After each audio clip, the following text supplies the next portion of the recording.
प्रणाम। स्वागत है सबका।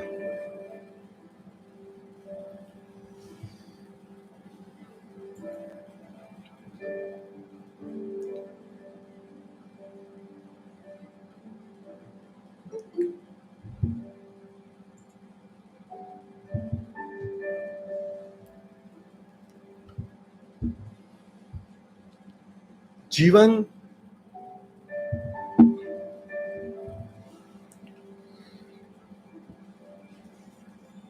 एक बहाव है।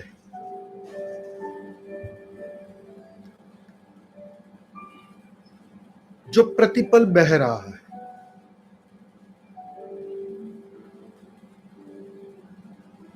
एक बहती नदी को ठीक से देखना। वो प्रतिपल बह रही है, वो प्रतिपल खो रही है और प्रतिपल बन भी रही है। बस एक गहन बहाव है, बदल रहा है सब कुछ।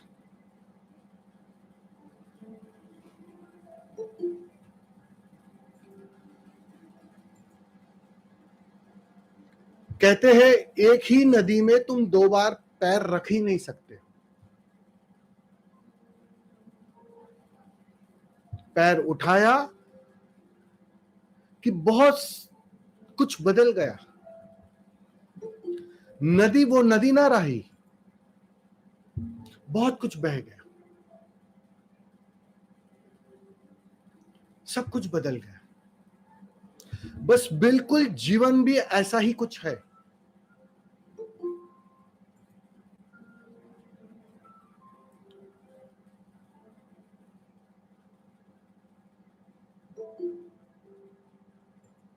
तुम या तो अपने को जानते हुए, अपने को पहचानते हुए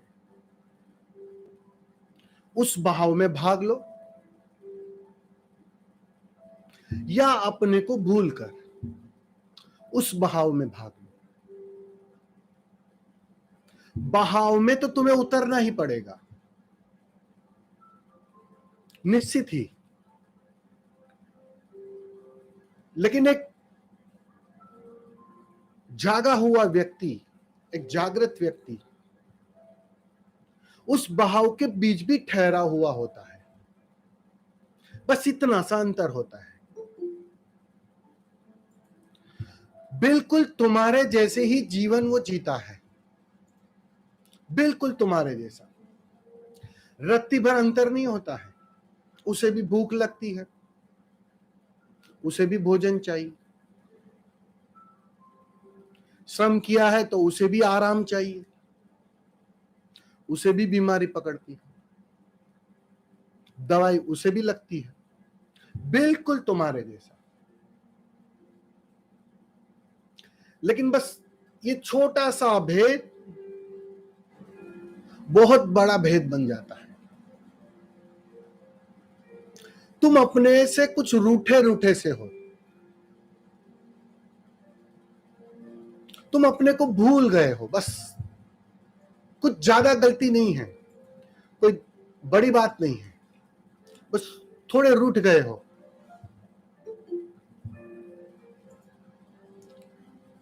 उसने अपने को जान लिया है, पहचान लिया है। उस केंद्र को, उस ठहराव को उसने ठीक से पकड़ लिया है। इसलिए तो नदी के बीच वो बहता भी है और बह नहीं पाता, एक ठहराव बना रहता है।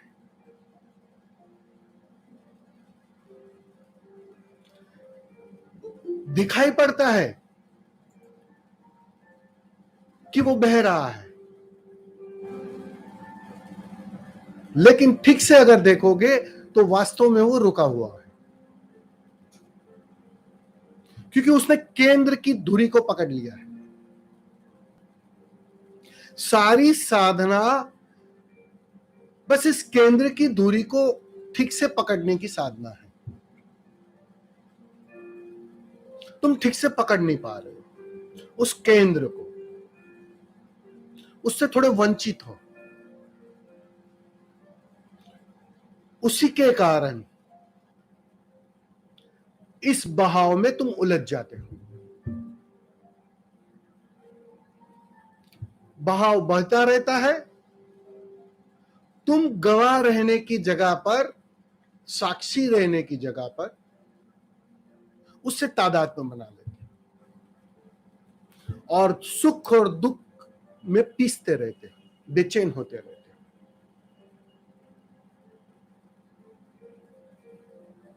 बहाव में उतरना है, बहाव को देखना है और बहाव से अछूते रहना है। बस ये है साधना, ये है कला ध्यान की। ध्यान तुम्हें बस यही कला सिखाता है कि उस उफान पे आई हुई नदी में भी जो ठहरा हुआ है, बस तुम उसको पकड़कर कसकर खड़े हुए हो, बह नहीं रहे हो, घसीटे नहीं जा रहे हो। तुम बस उसको पकड़कर केंद्र को, उस मूल्यवान को, उस स्वभाव को तुम छोड़ नहीं रहे हो। बस आ जाता है समाधान, घट जाती है समाधि। जब तक वो समाधान ना आए, जब तक वो केंद्र ना आए, तब तक भटकाव जारी रहता है, तब तक बेचैनी जारी रहती है। यही है दुख, इसके अलावा कुछ दुख नहीं है।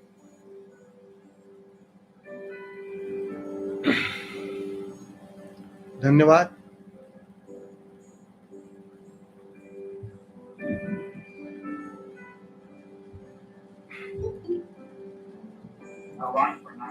प्रणाम।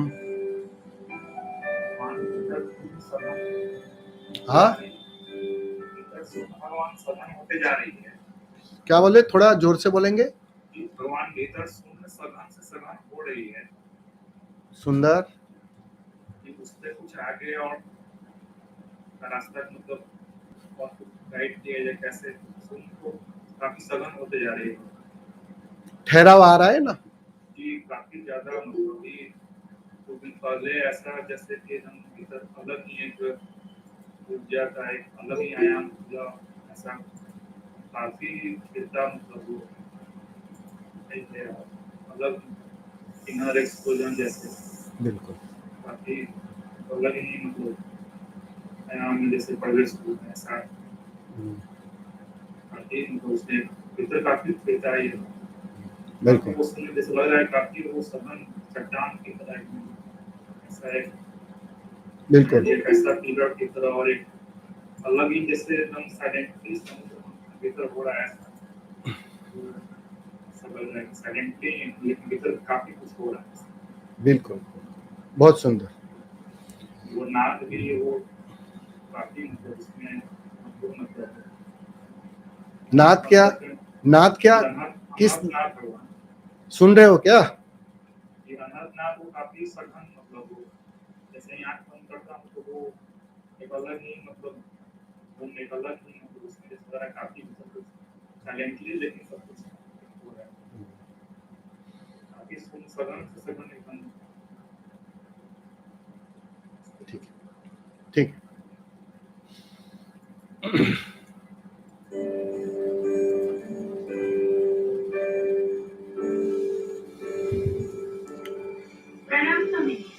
एक 2 मिनट। बहुत सुंदर बात कही आपने कि भीतर एक ठहराव महसूस हो रहा है।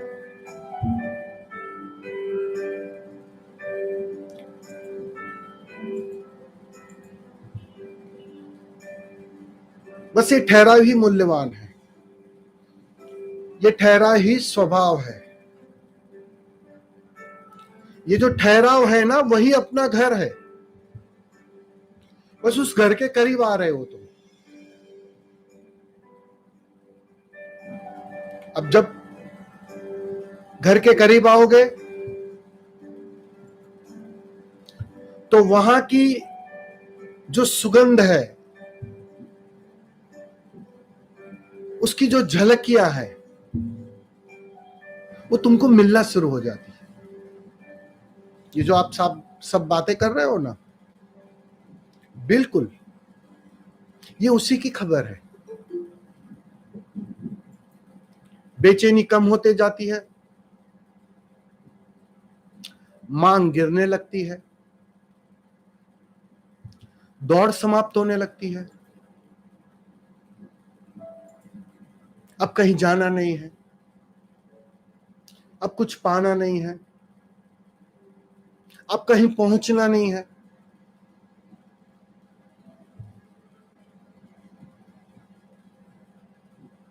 जैसे सर पे एक भार था ना, वो तुमने नीचे रख लिया, अब कोई भार नहीं है, अब कोई दौड़ नहीं है, गई बेचैनी। और बेचैनी गई, जाने अनजाने तुम अपने घर में प्रवेश करने लगते हो। और सुकून तो वही है, आनंद तो वही है। कहीं भी घूमो, कहीं भी चले जाओ, कितने ही तीर्थ घुमाओ, वो सुकून, वो परमात्मा, वो अपना होना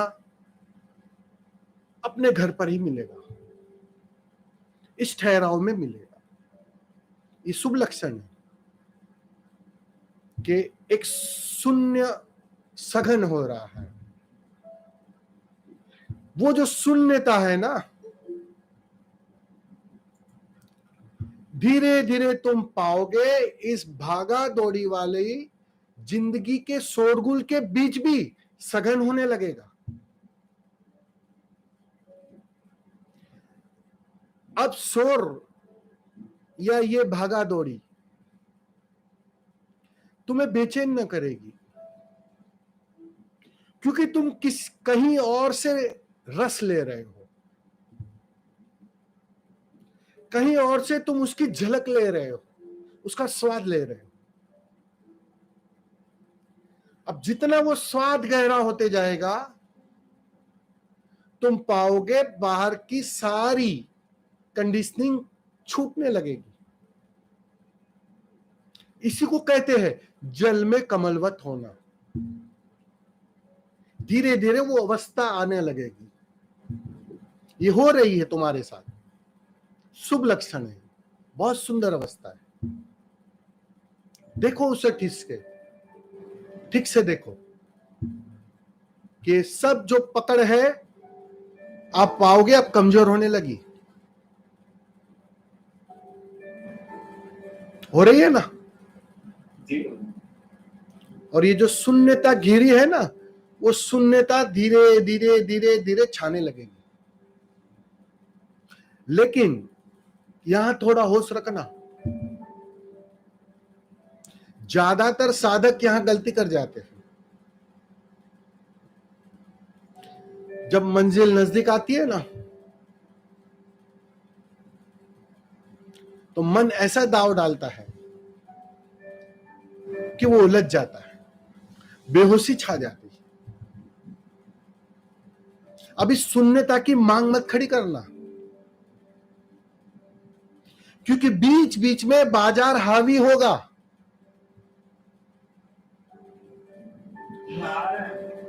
बीच बीच में परेशानियां आएगी। उस वक्त मन चाहेगा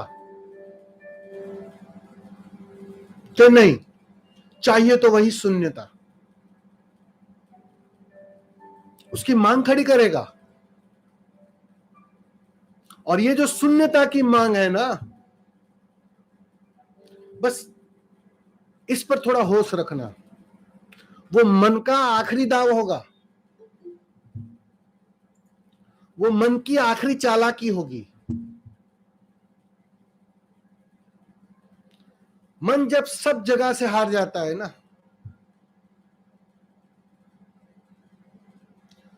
तो वो तुम्हारे अनुभवों के माध्यम से तुम्हें फंसाना चाहता है, फांसना चाहता है कि इस अनुभव के माध्यम से भी तुम रुको, तुम बचे रह जाओ। हालांकि तुम मिट रहे हो, शून्यता बढ़ रही है, उसका अर्थ ही इतना होता है। शून्यता का अनुभव ही यही कहता है कि बूंद बूंद कर चट्टान टूट रही है, बात बन रही है, मिटना घटित हो रहा है। लेकिन मन अब ठीक से मिट जाओ, जल ही मिट जाओ, ऐसी मांगों से भर जाता है। वो आखिरी दाव है मन का। थोड़ा होशपुन हो जाना, अलर्ट हो जाना। मन ये खेल करेगा। इच्छा होती है ना कि शून्यता 24 घंटे पे छा जाए। जी भगवान, छाई हुई है ऐसा। जिस दिन 24 घंटे छा जाएगी ना, उस दिन प्रश्न नहीं पूछोगे आप। वो बीच में वो अभी सभी समाधि वाली बात। बिल्कुल बिल्कुल, समाधि वाली नहीं अच्छी बात है। मैंने तुम्हें अलर्ट कर दिया, आने वाले खड्डे से अलर्ट कर दिया। वही देखते रहना, बस वही देखते रहना है कि मन कोई जाल तो नहीं फेंक रहा, मन कोई नया खेल तो नहीं कर रहा है, मन फिर से मुझे उस जाल में फंसा तो नहीं रहा है। बस उस पर थोड़ा अलर्ट रहना, होशपूर्ण रहना, बस बात इतनी ही है, और कुछ करने को है ही नहीं। मन करेगा ये खेल, समझ रहे हो? खेल समझ में। और जितना उसका खेल समझ में आने लगेगा ना, उसके जाल समझ में आने लगेगा ना, फिर तो तुम्हें कोई फंसा नहीं पाएगा, क्योंकि अब तुम पहले ही उसका दाव समझ लोगे। समझ रहे? बस थोड़ा होश रखना और देखते रहना, बस ऐसे ही बात बन जाएगी। वो जो थोड़ा खोना बाकी है ना मैं का, वो अपने से गिर जाएगा। बस तुम देखते रहो, ठीक है? प्रणाम। प्रणाम। हाँ बोलिए। बड़ी अजीब सी घटना मेरे साथ घटती है। क्या हुआ? जैसे बड़ी अजीब सी घटना घटती है, जैसे कोई जब अनुभव है वो ऐसे लगता है कि मैंने किसी को बता दिया तो मेरे को दोबारा नहीं होगा। तो जैसे मैंने आपसे प्रश्न भी कोई पूछना है ना अपने अनुभव के बारे में, तो मेरे को ऐसे लगता है कि अगर मैंने आपसे प्रश्न भी पूछ लिया तो मेरे को अनुभव से वंचित होता हूँ, मुझे दोबारा नहीं होता। ऐसा क्यों हो रहा है जी? लेकिन एक विचार तो ख्याल रखता है ना, उसको उसे हटाने के लिए और विचार लाने पड़ते हैं। ऐसा चल रहा है जी। नहीं, लेकिन वो अनुभव क्यों चाहिए दोबारा? तुम्हें सवाल वो है, प्रश्न वो नहीं है। प्रश्न तुम्हारे डर का नहीं है, प्रश्न ये है कि तुम्हें क्यों चाहिए दोबारा वो अनुभव। सवाल वो है। उसमें आनंद शांति मिलती है। नहीं नहीं नहीं नहीं, देखो अनुभव से कभी शांति नहीं मिल सकती। जिस दिन सारे अनुभवों के तुम पार चले जाओगे ना, उस दिन शांति होगी। अनुभव मन का हिस्सा है। अभी देखो स्वामी जी को मैंने वही बात समझाई, अगर ठीक से समझो तो। उन्हें भी शून्यता घनी हो रही है। अब शून्यता जब घनी हो जाती है ना, तो मन आखिरी दाव करता है। मन क्या दाव करता है कि ये शून्यता 24 घंटे पे छा जाए। तो ये 24 घंटे की छाने की जो डिमांड है ना, आपकी मांग है ना, वो तो मन को और मजबूत कर देगा, वो मिटने नहीं देगा। वो तो मन को और भोजन मिल जाएगा। अब तुम का डर लगता है। क्या? उसी चीज का डर लगता है। जैसे आपने शून्यता की बात करी ना, तो बीच में जब वो गायब होती है, ऐसा लगता है किसी से शेयर करेंगे ना, सारी गायब। इसका थोड़ा मार्गदर्शन करें कि कैसे शून्यता को बनाया जाए। पहली बात तो ये जो गहरे अनुभव होते हैं ना, वो किसी से भी शेयर करने की जरूरत नहीं है। क्यों शेयर करना है? हाँ, किसी जागे हुए जागृत पुरुष के पास आप बात कर सकते हो, क्योंकि वो समाधान दे सकते हैं आपको, क्योंकि उनका अपना अनुभव है, उनसे खुलकर तुम बात कर सकते हो। लेकिन और जनरल किसी से भी, पत्नी तक से नहीं, ये बात कहने की जरूरत नहीं है। जो अनुभव हो रहे हैं वो तुम्हारे अपने भीतर अपना स्वाद है वो। हाँ, उसमें कोई सवाल प्रश्न उठ रहा है, आप आओ पूछ लो, वो अच्छी बात है। अब रही बात आप जो चाह रहे हो कि वो दोहरे, मतलब वो कंटिन्यूटी में रहे, बस यहां थोड़ा, जैसे मैंने पहले कहा, अब वापस कह रहा हूं, होश रखना है, क्योंकि ये मांग भी मन का ही हिस्सा है। अनुभव की मांग, मन है ना, मन का खेल समझो। पहले मन पहले स्थूल चीजों में तुम्हें फंसाता है। पहले धन के लिए पागल थे, तो मन उसके साथ लोभ को जोड़ देता है। एक लोभ सघन हो जाता है कि अब धन ज्यादा चाहिए, वस्तु ज्यादा चाहिए, पद ज्यादा, गहरा ऊंचा पद चाहिए, उस मांग से तुम्हें भर देता है। लोभ उसके साथ एसोसिएट हो जाता है। अब तुम बाहर के संसार से तो थोड़े ऊपर आ गए, तुमने ध्यान शुरू किया, भीतर की यात्रा शुरू की, भीतर की सफाई शुरू की, तब तुम्हारे अंदर एक गहरा अनुभव शुरू हो जाता है। और जब वो अनुभव शुरू होता है ना, तो मन क्या करता है, मन देखता है कि भाई बहुत होशियार निकला ये आदमी, बंदा तो ये राजन चोपड़ा जी बहुत होशियार निकले कि बाहर संसार में तो नहीं फंस रहा है, अध्यात्म की ओर मुंह कर लिया ताकि मैं मर जाऊं, मैं मिट जाऊं, मैं समाप्त हो जाऊं। तो एक नया जाल फेंकता है, वो तुमसे भी चालाक है, वो तुम्हें अध्यात्म के अनुभव में उलझा देता है, उसकी मांग को गहरी कर लेता है, उसमें लोभ को जोड़ देता है। जैसे तुम धन के लिए लोभी थे, अब तुम अनुभव के लिए लोभी हो जाते हो। बात दोनों में लोभ जुड़ जाता है, और जैसे ही लोभ जुड़ गया, बस तुम्हारी मांग बड़ी हो जाती है कि अब तो ये अनुभव बढ़ने चाहिए, अब तो ये अनुभव जाए ना, अब तो ये अनुभव कायम रहे। बस जैसे ही तुम उस लोभ से गिर गए, उस लोभ से तुम गिर गए, बस मन का काम पूरा हो गया, मन का जाल कामयाब हो गया। मन वास्तव में तुम्हें लोभ से जोड़ना चाहता है, लोभ उसमें माध्यम बनता है। वो चाहे धन का लोभ हो, चाहे अनुभव का लोभ हो, बात तो एक ही है। लोभ लोभ है, मांग मांग है। तुमने मांगा कि मन बच गया। समझ में आ रहा है ना स्वामी जी? तो पहली बात तो ये डर निकाल लो, अनुभव होंगे तो होंगे, इतने सालों से नहीं हो रहे थे, कभी तो चिंता नहीं की थी आपने,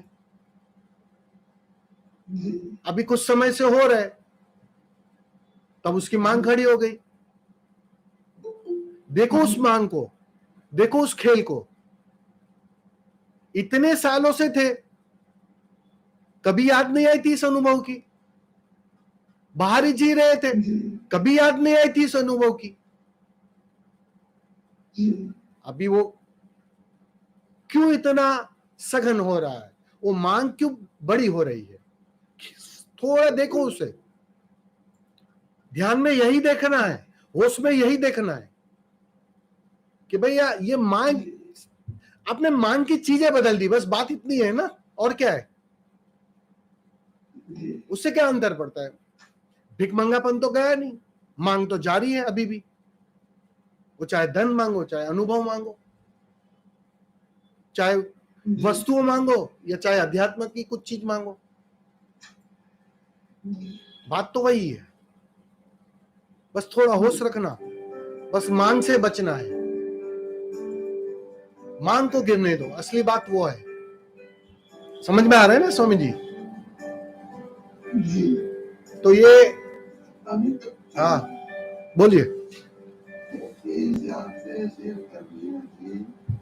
जैसे कहते हैं कि विचारों को देखो, तो विचार तो लगते ही नहीं, ऐसे विचारों की जगह ऐसे लगता है ये सारी आत्माएं हैं जो इस शरीर के अंदर आके बोलती रहती हैं और निकल जाती है, कभी कोई आत्मा कभी कोई आत्मा, विचार नहीं लगते आत्माएं लगती है जी। वो ऐसा कुछ पता नहीं क्या हो रहा है, थोड़ा ये भी क्लियर करें।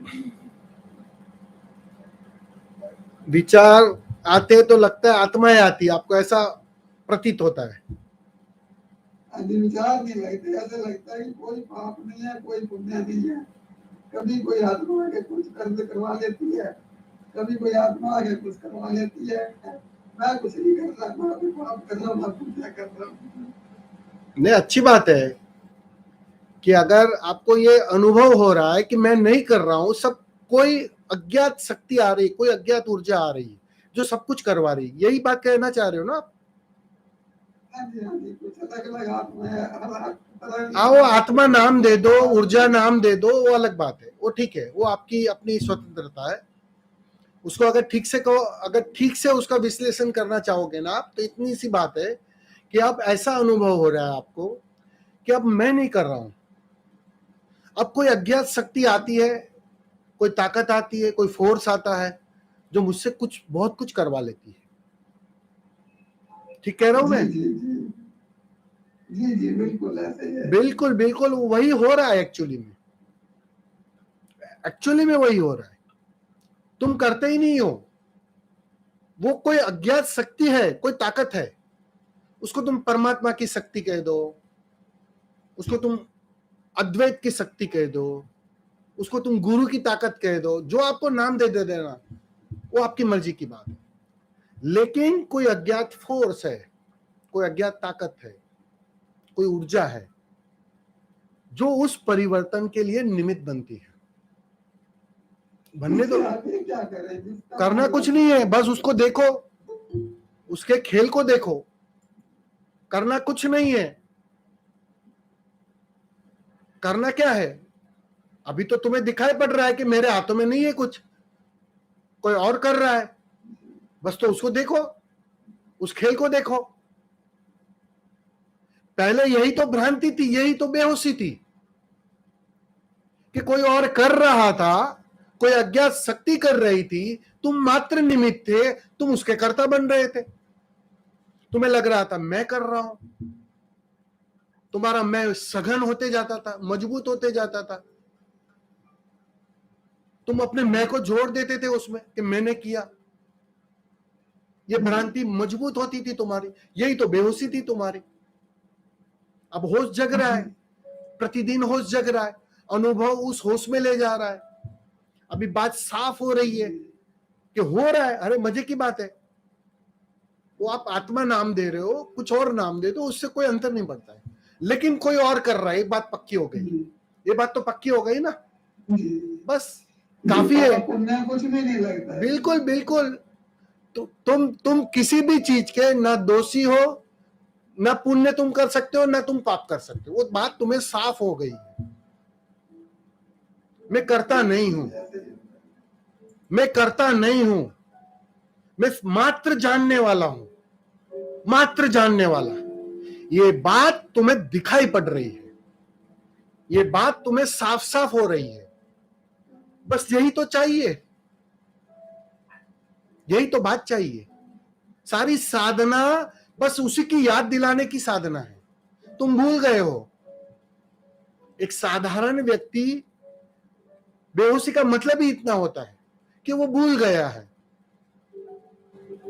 वो जानने वाला है, उसकी जगह वो करने वाला हो जाता है। तुम फिर से जानने वाले हो रहे हो, करने वाले से हट रहे हो, मतलब तुम सही दिशा में जा रहे हो। होने दो उसे, जो हो रहा है उसे, करना कुछ नहीं है, देखो उसे। धीरे धीरे धीरे एक दिन ये जो राजन चोपड़ा देख रहा है ना, वह भी गिर जाएगा, वह भी खो जाएगा, बस उस दिन सब समाप्त हो जाएगा। पाप पुण्य क्या, सारे प्रश्न समाप्त हो जाएंगे, राजन चोपड़ा समाप्त हो जाएगा, जी कुछ ना बचेगा, जी फिर वही होगा। थैंक यू स्वामी जी प्रणाम जी हाँ, एक मोह को मोह क्यों होता है क्या?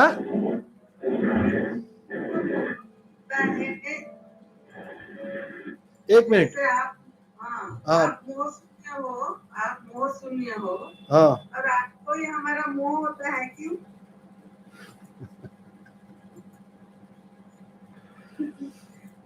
आपको तो मोह नहीं लगता आप प्रेम हो गए और हमको क्यों मोह है आप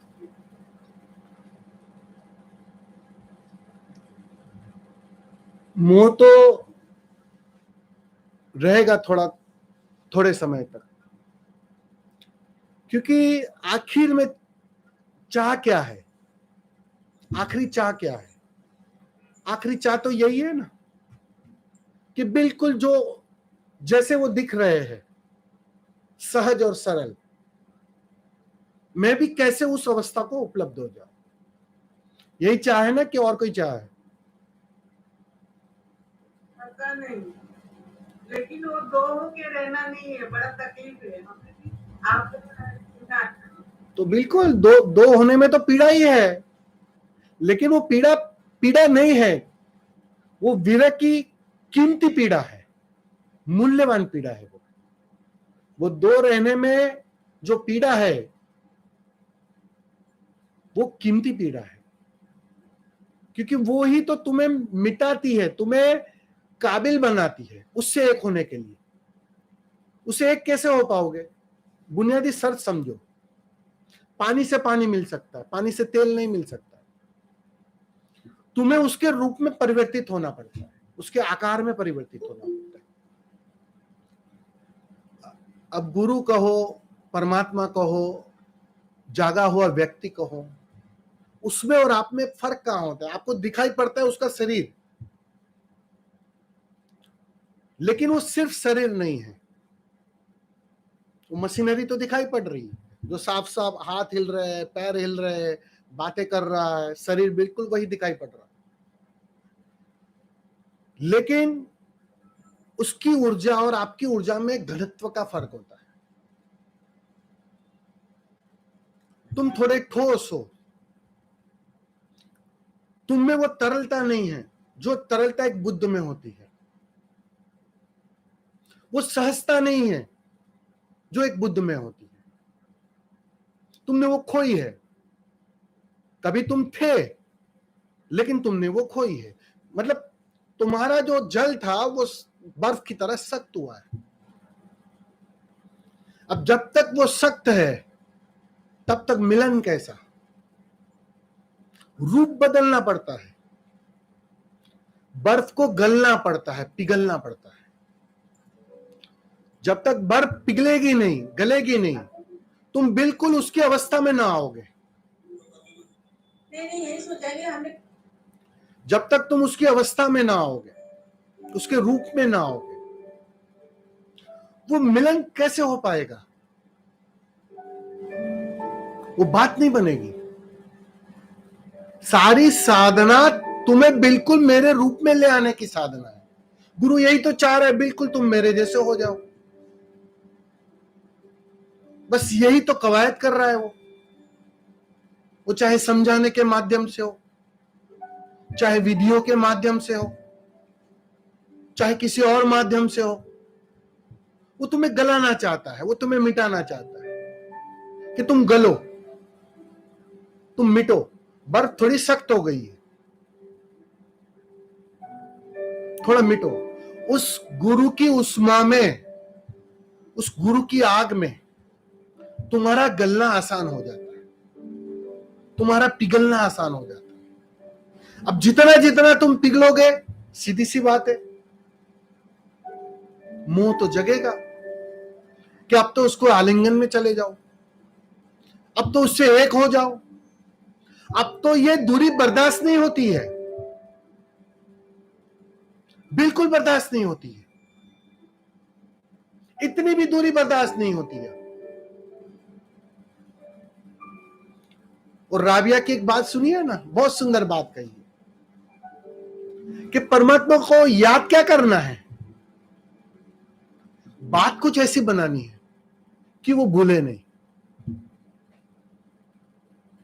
वो भूलना नहीं चाहिए। वो भूलना नहीं तभी हो सकता है जब तुम उससे एक हो जाओ, उसके रूप में ढल जाओ, उसके सांचे में ढल जाओ, तब वो बात बनती है।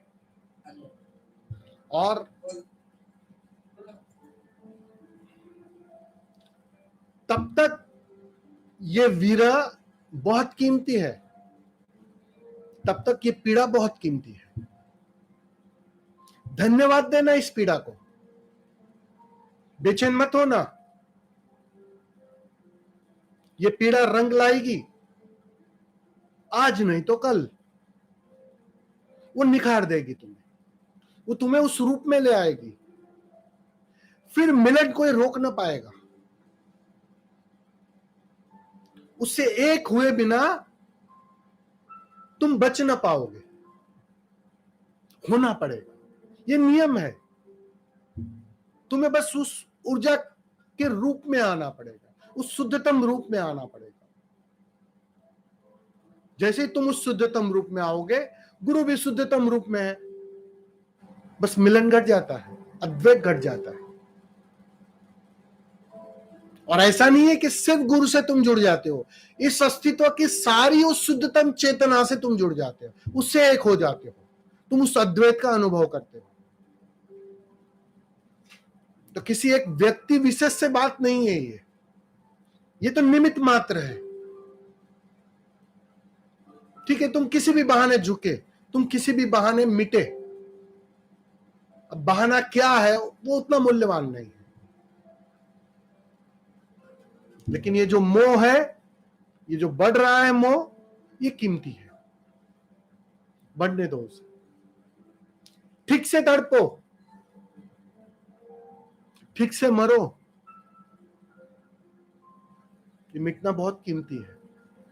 वो मिटा रहा है तुम्हें, बस बात इतनी है, वो विरह की एक एक पल की जो तुम राह देखती हो, जो इंतजार करती हो, वो इंतजार में कुछ टूट रहा है, कुछ गल रहा है, कुछ समाप्त हो रहा है, बस उसे होने दो। समझ में आ रहा है ना?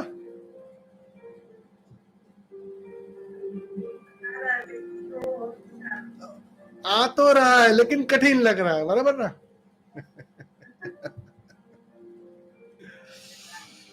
भाई वो बच्चे का देखा है ना कि जैसे जैसे हाई स्कूल आता है, कॉलेज आती है, यूनिवर्सिटी आती है, फिर पीएचडी आती है, तो एग्जाम तो थोड़ी कठिन हो जाएगी ना।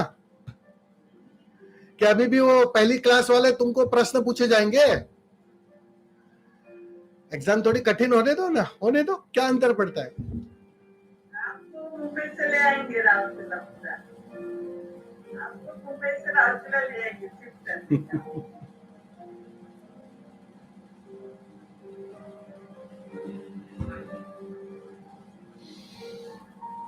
धन्यवाद।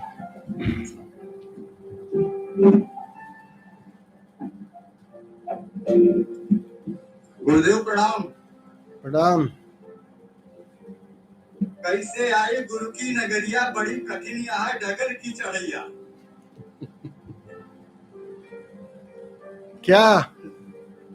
कैसे आऊं गुरु की नगरिया, बड़ी कठिन है डगर की चढ़ैया। नहीं, फिर चढ़ना कहाँ है तुम्हें? जब गुरु की नगरिया आ गए हो तो तुम्हें कहाँ चढ़ना है? तुम्हें तो छोड़ना है। देखो बात समझो, कैसे आऊं? मैं वही समझा रहा हूँ। बहुत सुंदर बात कही आपने, बहुत कीमती बात कही, हर एक साधक के काम की बात है। एक तरफ तुम कहते हो गुरु की नगरिया आ गए और डगर बहुत कठिन है। गुरु की नगरिया आने का मतलब क्या है? गुरु के करीब आने का मतलब क्या है? अब तुम्हें कुछ नहीं करना है, अब तुम्हें छोड़ना है। अब तक जो करने की भ्रांति थी वो तोड़नी है। अब तक मैं कर रहा हूं ये भ्रांति थी, उसको विसर्जित करना है। अब सोचो जरा, कुछ करने में कठिनाई है या कुछ ना करने में कठिनाई है? वो पहले तय करो। पूछो अपने आप को कि करना आसान है, बदलना आसान है, या बिल्कुल जो जैसा है उसके लिए राजी होना आसान है, कुछ ना करना आसान है। समझ में आ रहा है जितेंद्र जी? गुरु की नगरिया आके अगर डगरिया कठिन हो गई तब तो गुरु 2 कौड़ी का है, तब तो गुरु 2 कौड़ी का है, उस गुरु के पास जाना ही मत। गुरु जी हम्म। कैसे आऊं गुरु मैं तोरी नगरिया, बड़ी कठिन है बड़ी कठिन है गुरु की डगरिया। ऐसा तुम आ गए हो गुरु की नगरिया, और कठिन बिल्कुल नहीं है, क्योंकि अब तुम्हें नहीं करना है। इतनी सी बात है, बस यही बात समझनी है। संसार में कठिन था क्योंकि संसार में तुम कर रहे थे, तुम करता थे, एक दौड़ थी, एक पागलपन था, और यहां तो वो पागलपन छोड़ना है, यहां तो उस कर्ता को छोड़ना है। गुरु के पास करना क्या है? और बस इस कर्ता को विसर्जित करना है, उसके चरणों में रख देना है। गुरु के चरणों में तुम यही तो एक रख सकते हो। तुम्हारे पास और है क्या देने के लिए? तुम्हारे पास अहंकार के सिवा कुछ है ही नहीं देने के लिए गुरु के पास। तुम गुरु के चरणों में सिर्फ अपने सर को, अहंकार को दे सकते हो। किसी का माइक चालू है।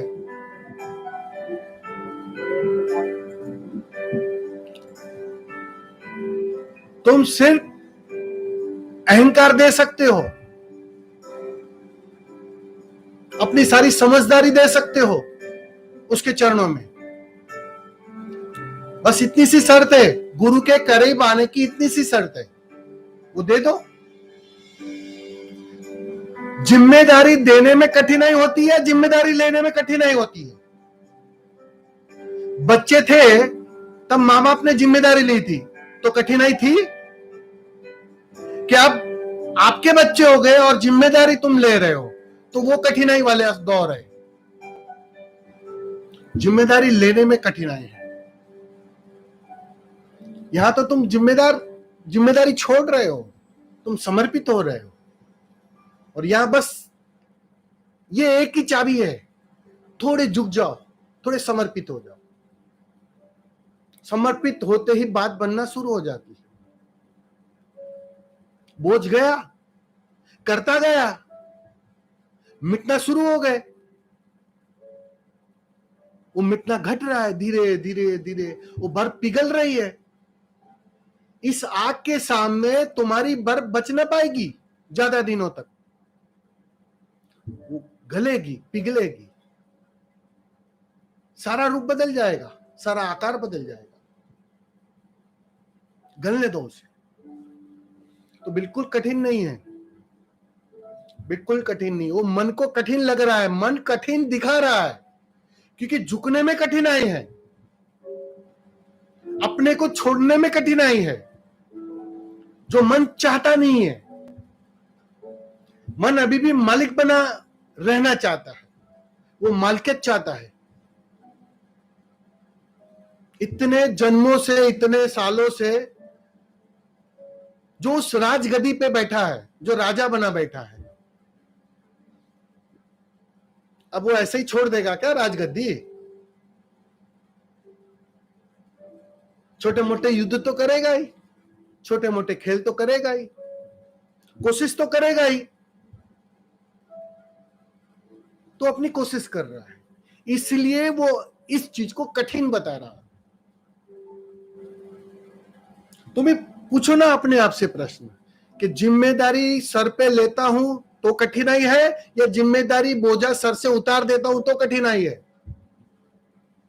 उत्तर तुम्हें मिल जाएगा। समझ में आ रहा है ना क्या कह रहा हूं? बिल्कुल कठिन नहीं है, मन कठिन कर रहा है, बस इस बात को समझ लेना। गुरु जी, हाँ, हमारी जो समस्या है वो ये है कि जब सुबह में डायनेमिक करते हैं गुरु जी, हम्म। जब सुबह में डायनेमिक करते हैं, डायनेमिक तो हो जाता है, उसके बाद जो दूसरा प्रोसीजर आता है वो शोर शराबा वाला।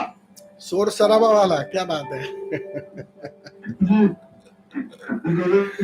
बड़ी अड़चन है, तो उसके बदले में तो पूरा जैसे कुंडलिनी में नहीं शरीर को हिलाते हैं, दफा दरमा ऐसे करते हैं, हाँ तो वैसे नहीं, जैसे कुंडलिनी में पूरे शरीर को रबर की तरह करके पूरा कंपन करते हैं, हाँ। तो वो शोर शराबा के बदले तो ये मैं कर देता हूँ। लेकिन शोर शराबा निकलता है तो निकलने दो ना, क्या प्रॉब्लम है।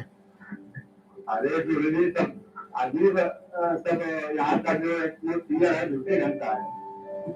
अरे भाई, लोगों को ठीक से समझने दो कि तुम ठीक से पागल हो गए हो। चिंता क्या है। ये कुछ मात्रा में तो लोग मानते हैं, लेकिन ये पूरा में मान लेंगे। मानने दो। यही समझदारी तो तोड़नी है ना, यही तो भ्रांति तोड़नी है कि तुम समझदार हो। ये जो दूसरे चरण में निकल रहा है ना, उसको निकलने दो, रोको मत उसको। वो बाधा बनेगा, वो आगे जाके बाधा बनेगा।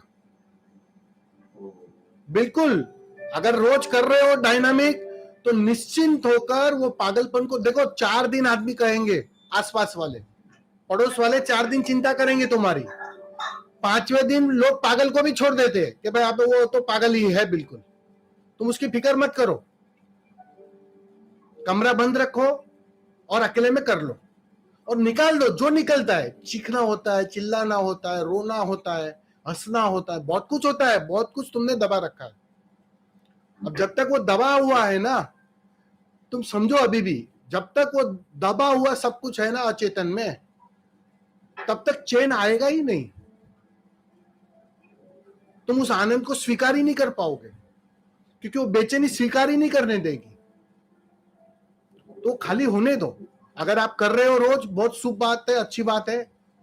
डेली कर रहे हो, ऐसा हो नहीं सकता, मुझे याद नहीं आए। क्या बात है, डेली कर रहा हूँ, डेली। बहुत सुंदर। बस तो निश्चिंत होकर जो भी होता है उसे होने दो, निकलने दो। स्वामी जी, एक चीज ये है कि ऐसा कुछ चिल्लाने का मन नहीं करता है। जो हुआ, जैसे मैं वहाँ भी आपको स्वामी ने मैंने किया है, तो केवल मैं शांति, हमारा एकदम शांत होने का दिल करता है। ये प्रोसीजर की बात नहीं, देखो ये मन धोखा दे रहा है वापस। मैं बोल रहा हूँ, मन धोखा दे रहा है। ये अभी देखो, आपने पहले प्रश्न क्या किया कि लोग पागल समझेंगे। अब जो लोग पागल समझेंगे, ये मान्यता बहुत गहरे में है। अब वो तुम अब चालाकी कर रहे हो मेरे साथ, तुम बुद्धि लगा रहे हो। बुद्धि मत लगाओ, सहज हो जाओ। ये मन चालाकी कर रहा है। तुम्हारे अंदर ये बात घर कर गई है कि लोग पागल समझेंगे मैं चिल्लाऊंगा तो जाने अनजाने अचेतन से वो जो कचरा निकल रहा है उसको निकलने नहीं देता है। वो रोक लेता है। तुम्हें लगता है मुझे शांत खड़े रहने का अच्छा लग रहा है। बिल्कुल ऐसा हो ही नहीं सकता है। जब तक कचरा खाली ना हो जाए, कचरे से तुम निजात न पालो, तब तक शांत तुम हो ही नहीं सकते हो। ये बुनियादी शर्त है। वो कचरा ही तो बेचैनी है, वो कचरा ही तो पागलपन है। असली पागलपन तो वो है जो कचरे को तुम दबाए बैठे हो और वो सफाई हो रही है, उसका निकलना हो रहा है। तुम्हें लग रहा है मैं पागल लगूंगा। तुम वास्तव में स्वस्थ हो जाओगे। ये जो पागलपन है अभी, वो निकल जाएगा, वो बीमारी निकल जाएगी। तो रोको मत, बिल्कुल मत रोको। पूरी मस्त, हाँ अल्टीमेटम मिल जाएगा कि रूम खाली कर दो, कंफर्म है। अरे रूम मिल जाएगी दूसरी, चिंता क्यों कर रहे हो। ऐसा कोई परिस्थिति लग रही है ना, ऐसा नहीं है। अब थोड़ा फ्रस्ट्रेशन को थोड़ी आवाज कम करके निकालो, ऐसी कोई बात नहीं है। उसका थोड़ा सॉल्यूशन आप निकालो ना, आवाज थोड़ा कम कर लेना। बात मतलब मुख से कम निकालना, लेकिन आप हाव भाव से, एक्टिंग से तो निकाल सकते हो ना। अब एक तकिया लेके उसको पीट तो सकते हो ना, उसमें तो कोई आवाज नहीं आने वाली। समझ में आ रहा है ना। ये सॉल्यूशन आपको ही निकालना है। अभी इसमें मैं क्या सलाह दूं। स्वामी जी, ऐसा भी कर सकते हैं, उनको बता दें कि भाई मैं ऐसे ध्यान करता हूँ, ऐसे शोर करूंगा, परेशान मत। नहीं नहीं, उतने समझदार लोग होते नहीं है ना, तकलीफ वो है। वो नहीं चलेगा, चाल लंबी है। और अच्छा, वो जो ये हाँ। पहले नंबर की परेशानी, दूसरी परेशानी ये है जो सबसे कुछ मुझे कठिन जगह लगती है, वो वाली। अभी भी लगती है? मैं तो समझा हूँ तो आसान हो गया आपके लिए। तीसरे शिविर के तीसरे दिन तो आपने बोला आप तो सब मस्ती से मैं कर, और अच्छी बात है कि आप डेली कर रहे हो, वो मुझे अच्छा लगा, ये आपकी बात बहुत अच्छी लगी। आपने छोड़ा नहीं एक भी दिन, कंटिन्यूस आप डायनामिक कर रहे हो, बहुत सुंदर बात है। पहली बात तो उसके लिए तो धन्यवाद। लेकिन अब हु की जो बात है ना, मैंने कहा ना कि जो पहला चरण ठीक से करेगा तो दूसरा चरण उससे निकलता। अभी देखो आप समझो, अब दूसरा चरण आप ठीक से नहीं निकाल रहे हो तो सीधी सी बात है तीसरे चरण में अड़चन आएगी, क्योंकि तुम्हारी ऊर्जा को जगने में, उस केंद्र को, नाभि के केंद्र को, कुंडलिनी को जगने में कचरा ही बाधा होती है। अब कचरे से भरा है बैग, तुम कचरे से भरे हो और हु की चोट करोगे तो हु की चोट काम ही नहीं करेगी।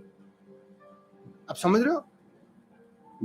हु की जो जंप है ना वो कठिन नहीं है, वो कठिन इसलिए कि तुम करते हो। जब ऊर्जा जग जाती है ना तो ऊर्जा करती है, ऊर्जा तुम्हें कुदवाती है, तुम्हें पता भी नहीं चलेगा। जैसे रबल का पुतला कूद रहा है, तुम्हें पता भी ना चलेगा, थकान भी महसूस नहीं होगी। समझ में आ रहा है? मैं 10 मिनट नहीं 20 मिनट कर सकता हूं, क्योंकि वो ऊर्जा करती है। कंट्रोल सारा ऊर्जा के हाथों में चला जाता है। अभी कंट्रोल ऊर्जा के हाथों में नहीं जा पा रहा है, क्योंकि तुम पहला चरण में भी कंजूसी करते होंगे थोड़ी बहुत, और दूसरे चरण में तो बिल्कुल कंजूसी कर रहे हो। एक शर्म नड़ रही है कि लोग क्या कहेंगे, लोग पागल समझेंगे। तुम खाली नहीं हो पा रहे कचरे से। अब जब कचरे से खाली नहीं हो पाओगे, शर्त पूरी नहीं करोगे, तो तीसरा चरण तो बिल्कुल काम नहीं करेगा। समझ में आ रहा है? जी, जो छलना कूदना तो हो जाता है, लेकिन जो ऐसा करते हैं उसको हम ऐसा करते हैं तो नहीं चलेगा। मैं वही बोल रहा हूं, पहले तुम पहला चरण ठीक से करो, दूसरे चरण को भी ठीक से निकालो कचरा, फिर आप देखना, फिर मुझसे पूछ लेना, फिर मुझे फोन लगा देना। कभी वैसा लगे तो मुझे फोन पे बात कर लेना, निकलेगा ही निकलेगा।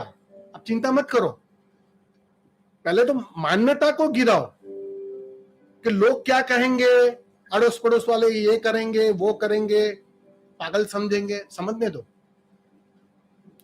जब थोड़े पागल हुए तो पूरे हो जाओ, फिर उसमें कंजूसी मत करो। समझ में आ रहा है ना?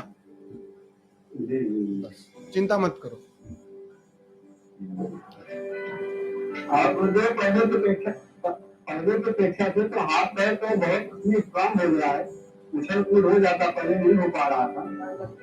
वो धीरे धीरे इम्प्रूवमेंट होगा ना।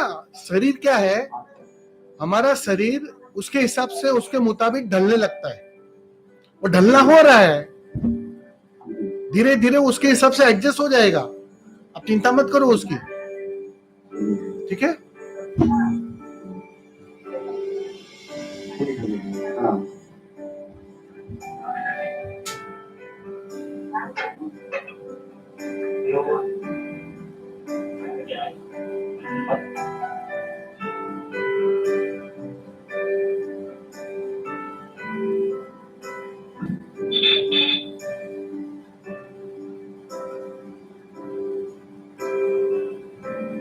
हेलो, स्वामी जी प्रणाम।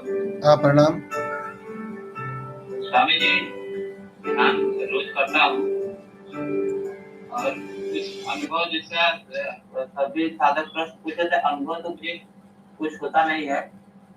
लेकिन स्वामी जी ऐसा होता है कि कभी कभी सपने में आपकी याद आती है, सपने में आप दिखाई देते हैं और बहुत भाव आता है और आंखों से आंसू गिरने लगते हैं, और जब नींद खुलती है तो देखता हूँ कि आंखों से आंसू गिरे हुए हैं और बहुत भाव आता है। 1-2 दिन तो बहुत भावुक रहता हूँ, बहुत गुरु किया जाती है। फिर ऐसा होता है कि संसार में एकदम खो जाता हूँ, 3 दिन 4 दिन 5 दिन कुछ भी नहीं लगता, जैसे एकदम संसार घेर के खड़ा है। नहीं ठीक है, पहले लेकिन ध्यान में कुछ होता नहीं, अनुभव होता नहीं, तो अनुभव क्या करना है आपको?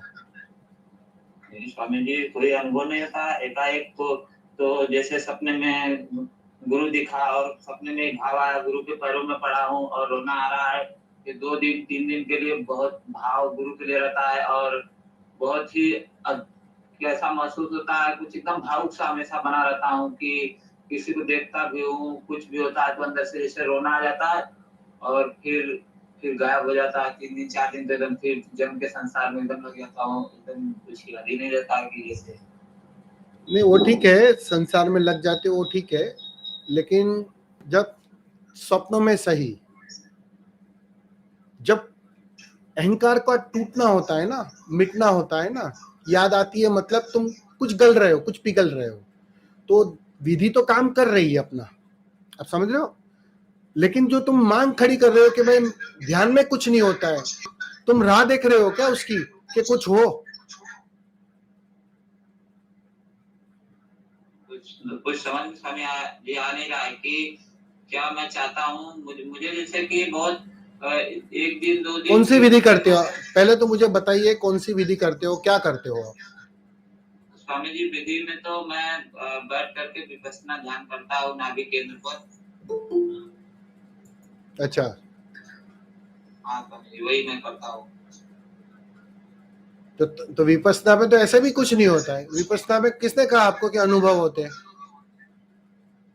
कोई अनुभव नहीं स्वामी जी, मैं नाभि केंद्र ध्यान करता हूँ और कुछ जैसे कि 1 दिन 2 दिन बाद जाता हूँ तो मेरा मन एकदम शून्य एकदम हो जाता हूँ, जैसे कि कुछ तो लोग कहते कि पागल हो रहा है धीरे धीरे मेरे हाव भाव को देखकर,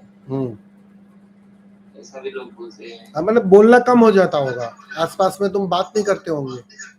जी बहुत एकदम, जैसे कोई कुछ लोग तो ऐसा भी शक करते हैं कि कुछ नशा तो लेना चालू नहीं कर दिया ये। ध्यान आखिरी नशा है। नहीं ठीक है, उसको जारी रखो। पहली बात तो जो मांग खड़ी कर रहे हो ना कि कुछ हो, वो मांग छोड़ दो, क्योंकि वो मांग बाधा बनेगी। और रही बात जो अनुभूति है वो बाद में निकल रही है, सोने के बाद निकल रही है, मतलब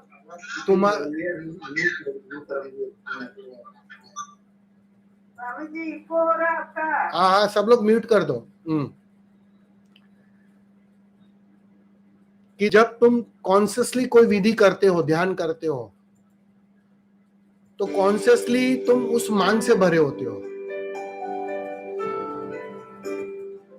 और वो जो मांग है ना वो अड़चन लाती है। अब वो उस अड़चन के कारण कभी कभी अनुभूतियों में देरी हो जाती है, मतलब कॉन्शियसली उसका प्रकटीकरण नहीं हो पाता है। तो जब तुम रिलैक्स हो जाते हो, रिलैक्स मतलब सो जाते हो, शरीर पूरी तरह सो जाता है। अब जब तुम सो जाते हो तो तुम्हारा वश नहीं रहता है, ना शरीर पे, ना मन पे, ना विचारों पे, ना कुछ पे। इसलिए स्वप्न तुम्हारे मुताबिक कभी नहीं आ सकते, इस बात को समझ लेना। स्वप्न आते हैं तो आते हैं, अनूठे अनूठे आते हैं, जो नहीं है वो परिस्थिति भी वो लाते हैं। क्यों? क्योंकि वो तुम्हारा वश नहीं है। उस घोड़े की लगाम, स्वप्न के घोड़े की लगाम तुम्हारे हाथों में नहीं है, वो तो अपने से आते हैं। तो वो जब तुम रिलैक्स हो जाते हो, जब तुम सो जाते हो, गहरी नींद में चले जाते हो, अब तुम्हारा वश नहीं है शरीर पर, मन पर, विचारों पर, तब उस घोड़े को उड़ान करना आसान हो जाता है, उसको फैलना आसान हो जाता है। तो स्वप्न के माध्यम से वो निकलता है, वो भाव रहेगा, वो झुकना रहेगा, वो प्रेम रहेगा, वो रोना रहेगा, बहुत कुछ ऐसा होगा, वो रहेगा। लेकिन वो तुम्हारे ध्यान का ही परिणाम है, ये अच्छी बात है। तुम अपना ध्यान जारी रखो, तुम अपनी विधि जारी रखो, होने तो जो हो रहा है बिल्कुल सही हो रहा है। और तुम बिल्कुल दिन में जब ध्यान करते हो तो बिल्कुल राह मत देखो कि कुछ अनुभव हो, उसकी मांग छोड़ दो, और परिणाम बाद में आता है, ठीक है, कोई अंतर नहीं पड़ता है।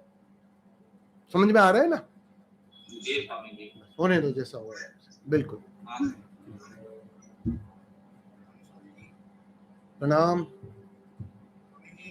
प्रश्न पूछने से पहले सबसे पहले तो मैं क्षमा चाहूंगा कि आप हमारे इतने निकट आए और हम आपके दर्शन से वंचित रह गए। वगैरह नहीं आ पाई, उसके लिए क्षमा चाहते हैं।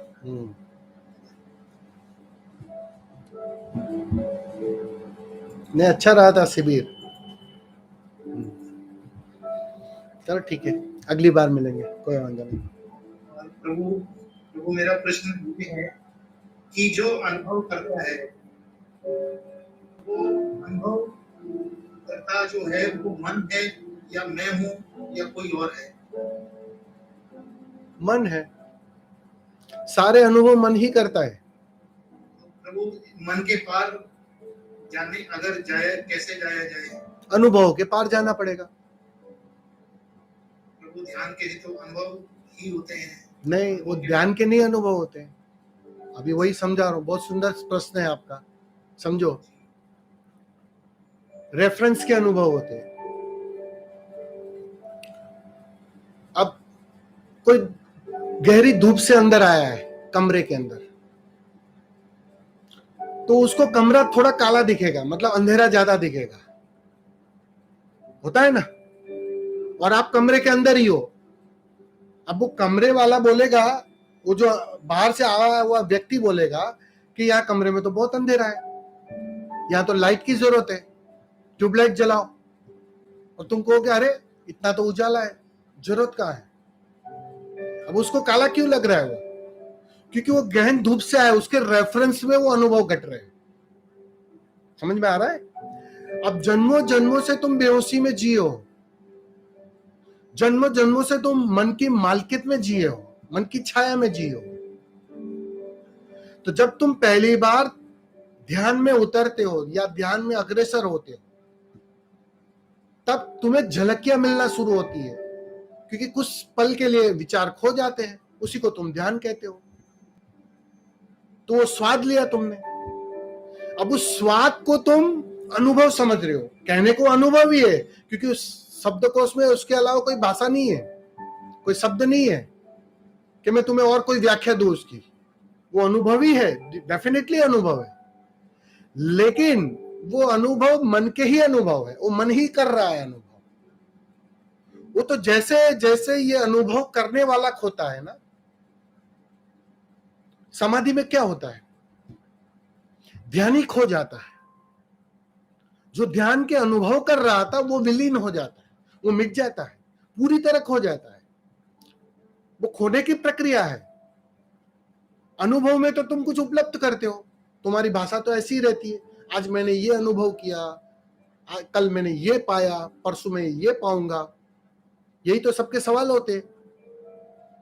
वो मांग के ऐसा होता है, तुम्हें लगता है अनुभव का अर्थ कुछ उपलब्ध हो रहा है। प्रभु मैं यहाँ पे थोड़ा सा ये कहना चाहूंगा कि अनुभव मुझे मतलब जिस उसमें कॉन्टेक्स्ट में हो रहा है वो ये हो रहा है कि मतलब बिना पात्रता के इतना कुछ मिल रहा है कि धन्यवाद का भाव बहुत ज्यादा उठता है, और वो कैसे प्रकट करे वो बेचैनी बन जाता है कि कैसे परमात्मा के प्रति मतलब इतना परमात्मा दे रहा है और हम कुछ नहीं कर पा रहे हैं परमात्मा को। जैसे आपका शिविर था प्रभु, आपका शिविर था, मेरा बहुत मन था आने का, लेकिन परिस्थितियां ऐसी बनी शायद मैं शब्दों में आपको समझा ना पाऊं, नहीं आ पाया। नहीं ठीक है, मांगे इतना मिल रहा है और मैं शिविर के लिए भी समय नहीं निकाल पाया, उसका मुझे बहुत मतलब पश्चाताप है। नहीं ठीक है, पश्चाताप करने की कोई आवश्यकता नहीं है, क्योंकि पश्चाताप भी मन ही करता है, वो अहंकार ही करता है। पश्चाताप का मतलब ये शीर्षासन कर रहा है अहंकार, बस कि अंकित जैसा ध्यानी समय ना निकल पाया, अपने लिए समय ना निकाल पाया। ये जो गिल्ट क्रिएट होता है ना, वो गिल्ट मत करो पहली बात तो, क्योंकि गिल्ट दूसरा पागलपन है पहली बात, तो वो करने की बिल्कुल जरूरत नहीं है। वो तो जब समय आता है सब अपने आप हो जाता है, अपने आप वो आयोजन हो जाता है, अपने आप उससे जुड़ना हो जाता है, अपने आप दौड़ना शुरू हो जाता है। वो समय चाहिए उसका, उसकी परिपक्वता चाहिए, तो आता है तब होता है। अब रही बात, आपको लगता है कि बहुत कुछ बिना मांगे मिल रहा है, उसके लिए धन्यवाद देने का भाव होता है, तो दो धन्यवाद, निश्चित ही दो, आंसुओं से दो। धन्यवाद आंसुओं से दिया जाता है, तो उसको देने में तो कोई कठिनाई है ही नहीं। आपने प्रश्न जो पहले पूछा वो अनुभव के संबंध में था कि अनुभव मन ही करता है क्या, तो मैंने यही उत्तर दिया, वो अनुभव मन ही कर रहा है, क्योंकि मन जब तक है तब तक अनुभव जारी रहते हैं। बुद्धों को कोई अनुभव नहीं होते, इस बात को समझ लेना। ओशो ने एक बहुत सुंदर बात कही है, मैं हर बार कहता हूं, वापस आज कहूंगा।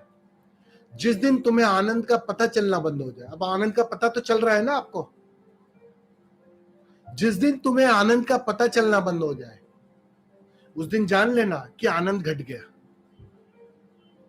समझ में आ रहा है? क्योंकि वो जिसे पता चल रहा है ना, वो मन ही है। अब मन उससे साथ एसोसिएट होना चाहता है, उसको बढ़ाना चाहता है, उसके मुंह में पड़ जाता है, उसकी मांग खड़ी कर लेता है। तो वो श्रृंखला तुम बढ़ाना चाहते हो, तो तुम जाने अनजाने उसके कर्ता बन जाते हो, तुम्हें पता हो या ना पता हो। मन यहां खेल कर जाता है।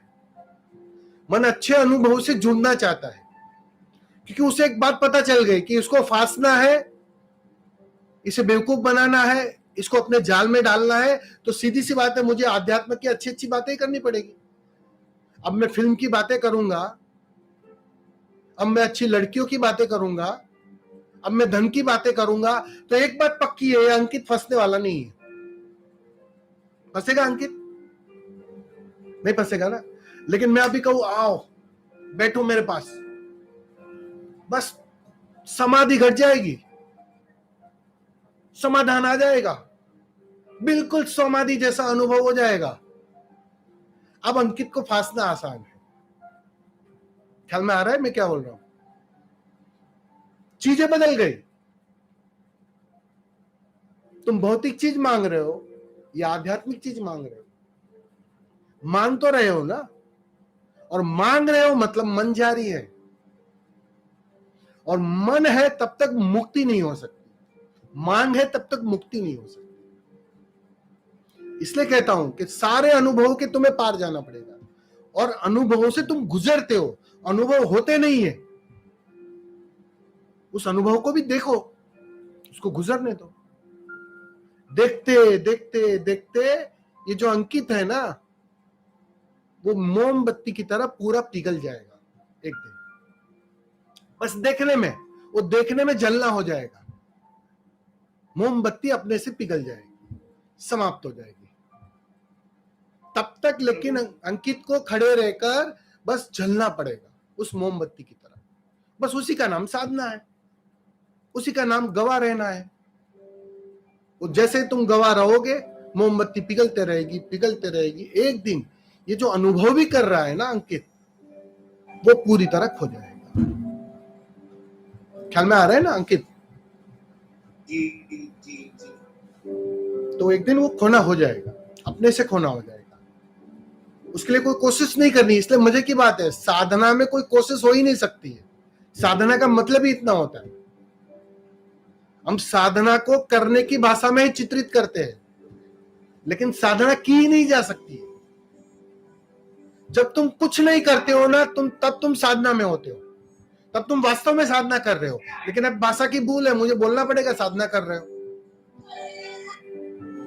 माइक सब बंद रखे प्लीज।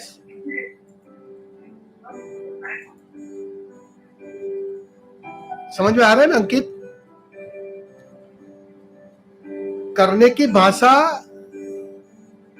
बोलनी पड़ती है कि हम साधना कर रहे हैं, हम ध्यान कर रहे हैं, हम विद्या कर रहे हैं, हम अनुभव कर रहे हैं। तुम कुछ भी नहीं कर रहे हो, तुम सिर्फ देख रहे हो। लेकिन ये सब जैसे फिल्म गुजरती है ना, पर्दे पे चित्र गुजरता है ना, बस बिल्कुल ये सारे चित्र गुजर रहे हैं तुम्हारे सामने। उसको भी तुम देखो। जब बाहर का तुमने देखा, जब बाहर के जीवन में तुम साक्षी हो गए, तो भीतर के जीवन में क्यों नहीं? भीतर के अनुभवों में क्यों नहीं? अध्यात्म में क्यों नहीं? तुम्हें अध्यात्म का भी गवाह बनना पड़ेगा। अध्यात्म से जैसे ही तुमने तादात्म्य बनाया, मन फिर से जीत जाएगा, मन फिर से मालिक बन जाएगा। तुम चूक जाओगे। वो कहते हैं ना, आसमान से गिरे खजूर पर अटके, वो खजूर पर अटक जाओगे। और ज्यादातर लोग उस खजूर पर ही अटकते हैं, अध्यात्म में ही अटकते हैं। वहां नहीं अटकना है। जब बाहर गवाह रहे तो भीतर भी गवाह रहना है, अनुभवों के भी गवाह रहना है, उसे तादात्म्य नहीं बनाना है।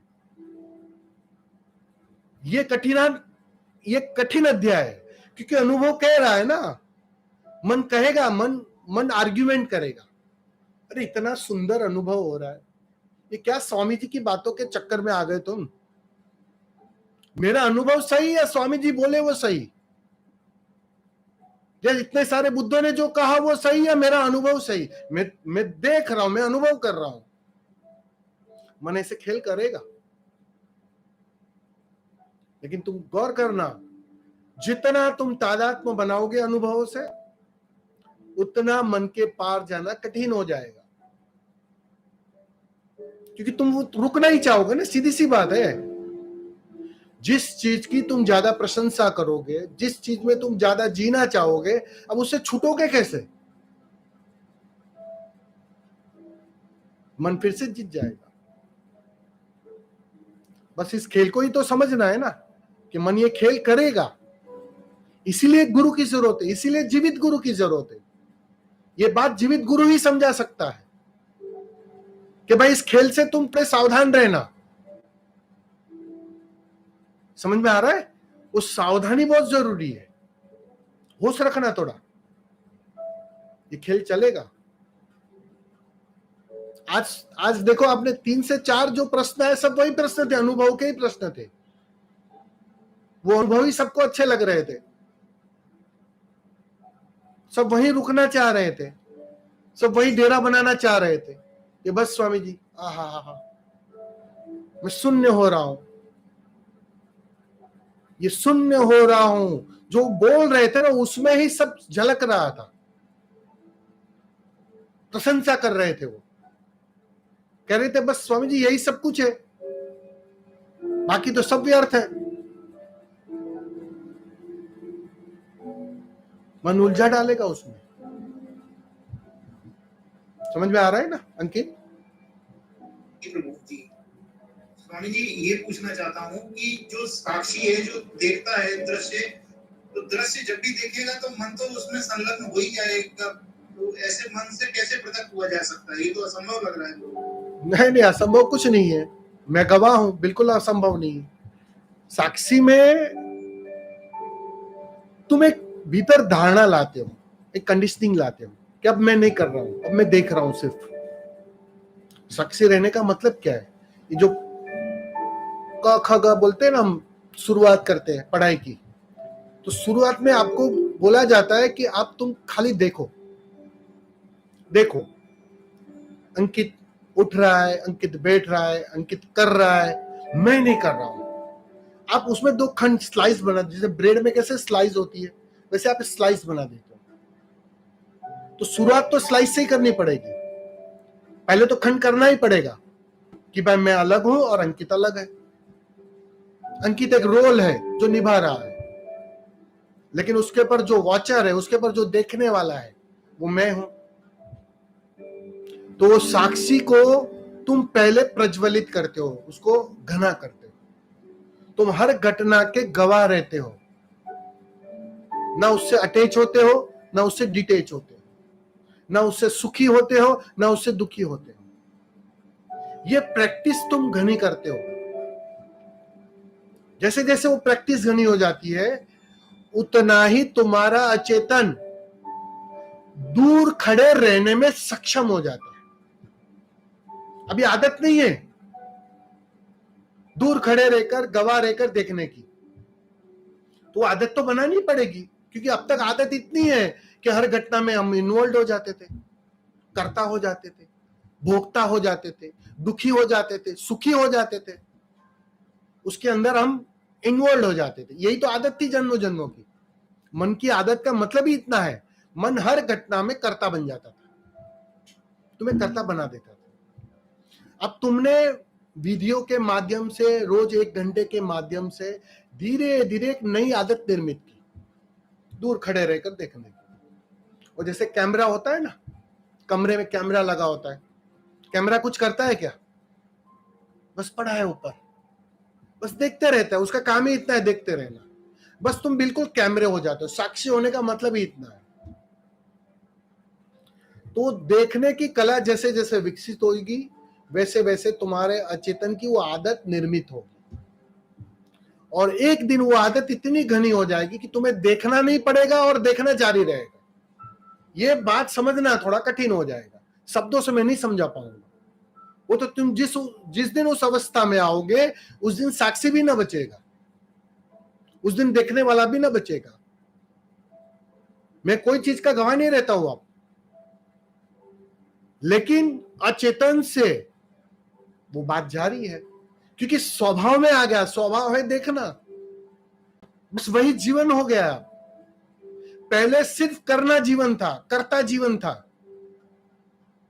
अब अकर्ता और देखना जीवन हो गया है। समाधि व्यक्ति और तुम में इतना ही अंतर है, तुम बस करता ही करता हो और वो अकर्ता ही अकर्ता है। समझ में आ रहा है ना? तो वो आदत निर्मित करने का जो समय है ना, वो तुम्हें कठिन लग रहा है, क्योंकि वो जन्मों जन्मों की आदत टूट रही है और एक नई आदत तुम निर्मित कर रहे हो। और वो तो अब तुम्हारी प्रैक्टिस के ऊपर है, तुम कितनी गहराई से करते हो, कितनी बार करते हो, या कभी करते हो कभी नहीं करते हो, वो तो सब तुम पर निर्भर है। समझ में आ रहा है ना?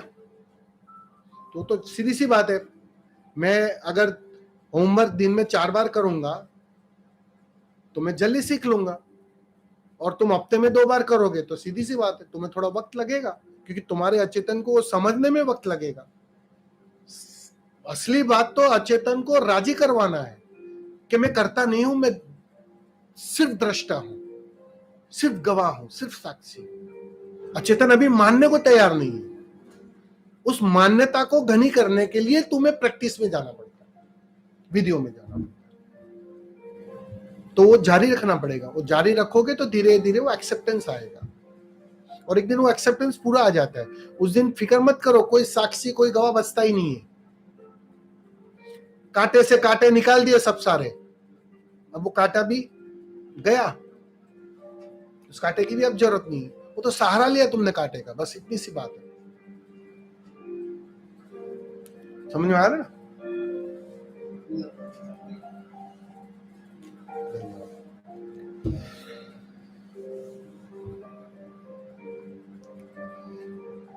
समय हो गया है, सेलिब्रेशन करेंगे या ध्यान करेंगे?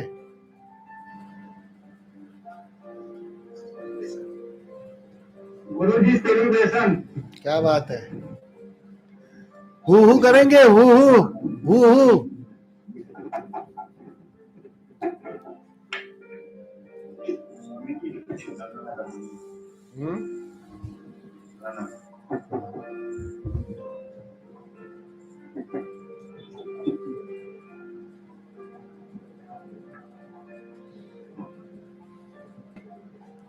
ठीक है, एक दो प्यारे गीत लगाता हूँ, मस्ती से झूमेंगे, नाचेंगे, गाएंगे, गुनगुनाएंगे। ठीक है?